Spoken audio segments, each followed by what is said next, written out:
At my parents' place, it all began innocently enough. Just another family cookout, one of those bright Sunday afternoons when everyone gathers to rejoice, overindulge, and catch up on life. Uncles, aunts, cousins, children playing, and of course my cousin Jessica were all present. Growing up, I felt Jessica and I were like sisters, always close and sharing everything. But something didn't feel right today. Jessica had been more reclusive than normal lately. She was quiet today, spending much of her time on her phone and stealing glances at Uncle Steve, her stepfather, who used to be the light of the party. I kept having the uneasy sense that something wasn't right. Even though everyone has bad days, this one was unique. Jessica was concealing something. She wasn't just having a bad day. I saw Jessica slipping away from the group while the party was in full swing and everyone else was occupied with eating and laughing. My curiosity overcame me. After a little pause, I followed her inside. She was pacing tensely in the corridor while holding her phone to her ear. I could hear her voice, low and eager, almost hysterical, even if she didn't see me. "No, I told you that I couldn't speak at this time. He is present. Please don't call me any more. Simply quit." Looking over her shoulder as if someone were about to catch her, she hung up. She noticed me at that point. She hurriedly stuffed her phone into her pocket as her face went white. "Is everything all right?" I tried to seem informal when I inquired, but I could sense the strain in her. Her eyes stayed away from mine as she nodded too hastily. "Yeah, just some work stuff," she said, but her voice was shaky. Work stuff? On a Sunday? And why was she so nervous? Jessica brushed past me, muttering something about needing to get some air. I watched her go, my mind racing with questions. What was going on? I decided to let it go for the moment, but Jessica's strange behavior kept nagging at me. Later, as the sun set and the guests began to leave, I noticed her standing by the back gate, talking to Uncle Steve in hushed tones. They were too close, their body language too intense. It didn't look like a casual conversation between a stepfather and his stepdaughter. I felt a chill run down my spine. The next day, I couldn't get Jessica out of my mind. We used to tell each other everything, but now she was shutting me out. I needed to know what was going on. I called her, suggesting we hang out, just the two of us, like old times. She hesitated, but finally agreed to meet at a quiet cafe downtown. When I got there, Jessica was already seated, sipping her coffee and staring blankly out the window. She looked up when I approached, her smile not quite reaching her eyes. We exchanged small talk at first, but I could see she was still on edge, glancing around as if expecting someone to show up. "Jess, I'm worried about you," I finally said, cutting through the pretense. "You've been acting strange, and I know something's going on. At the party you seemed scared, and that phone call." Jessica bit her lip, her eyes darting away. She sighed heavily, setting her cup down with a clatter. "It's complicated," she said, her voice barely above a whisper. "It's not something I can just talk about." I leaned closer, keeping my voice gentle but firm. "Is it Steve? Is he bothering you?" Jessica's eyes widened, her expression a mix of surprise and fear. She didn't answer right away, and I knew then that I had hit the nail on the head. She started to speak but stopped herself as if trying to figure out how much to say. "Jess, you can trust me," I urged. "Whatever it is, we'll figure it out together." She hesitated, then finally blurted out, "Steve's been acting weird, really weird. He's been, I don't know, just making comments, trying to get close to me, and it's freaking me out." "What kind of comments?" I asked, my heart pounding. Jessica's eyes filled with tears and she looked down, her hands trembling. "Stuff like how I'm grown up now, how I look just like my mom when she was younger. It's just creepy, you know, and then he tried to kiss me." I froze, my mind reeling. Uncle Steve tried to kiss Jessica? This was worse than I imagined. She was practically family to him. How could he do that? Anger surged through me, but I forced myself to stay calm for Jessica's sake. "Did you tell Aunt Linda?" I asked, my voice barely steady.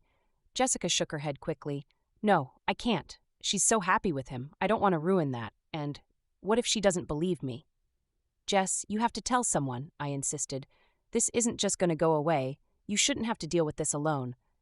She nodded, but I could see the hesitation in her eyes. She was scared, torn between protecting her mom's happiness and protecting herself. We spent the rest of the afternoon talking. and I promised her I'd be there no matter what she decided to do. A few days later, I decided to confront Steve myself. I knew it was risky, but I couldn't just sit back and do nothing. I waited until he was home alone and showed up at his door. He greeted me with that same smile, the one that now seemed so sinister. "Hey, what brings you by?" he asked, but I could see the flicker of apprehension in his eyes. He knew why I was there. "Steve, we need to talk," I said, my voice firm. "About Jessica." His smile faltered, and he gestured for me to come inside. We sat down in the living room, and I got straight to the point. "I know what you've been doing, and it needs to stop, now." Steve's expression shifted from surprise to a kind of forced calm. "I don't know what you're talking about," he said, but his voice was tight. "Don't play dumb, Steve. Jessica told me everything about the comments, about the kiss. This is serious." For a moment, he just stared at me, and I could see the mask slipping. Then he leaned back, letting out a slow breath. "I messed up," he admitted, his tone contrite. "I was just confused. It won't happen again." "Damn right it won't," I snapped. "Because if it does, I'm going to make sure everyone knows exactly who you are, including Aunt Linda." He nodded, his expression grim. "I get it. I'm sorry. Really, I am. I'll keep my distance." I left his house feeling a mix of relief and anger. I didn't trust him as far as I could throw him, but at least I had made it clear that I was watching him. And I knew I needed to keep my guard up, not just for Jessica's sake, but for the whole family's. When I told Jessica about my confrontation with Steve, she seemed relieved but still on edge. She wasn't ready to tell her mom, and I didn't push her, but I promised her that I would keep an eye on Steve, and that she wasn't alone in this. For a while, things seemed to calm down. Jessica kept her distance from Steve, and he seemed to respect that. But then, a few weeks later, I got a call from Jessica, late at night. She was crying, her words barely coherent. "Jess, slow down. What's going on?" I asked, trying to keep the panic out of my voice. "It's Steve. He followed me after work. Tried to corner me in the parking lot. I had to run. My blood ran cold. This wasn't over. It was just getting worse." I told Jessica to stay put and called the police.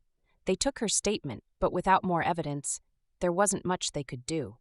Steve denied everything, of course, and played the concerned stepfather card. It was infuriating. Jessica decided to move in with me for a while, and I was more than happy to have her. But the tension was unbearable. Every time the phone rang, every time there was a knock at the door, we both jumped. It felt like we were living in constant fear, waiting for the other shoe to drop. Then, one evening, there was a knock on my door. I opened it to find Aunt Linda standing there, her face pale and drawn. She looked like she hadn't slept in days. "Linda, what's wrong?" I asked, my heart sinking. She stepped inside, her eyes red and swollen.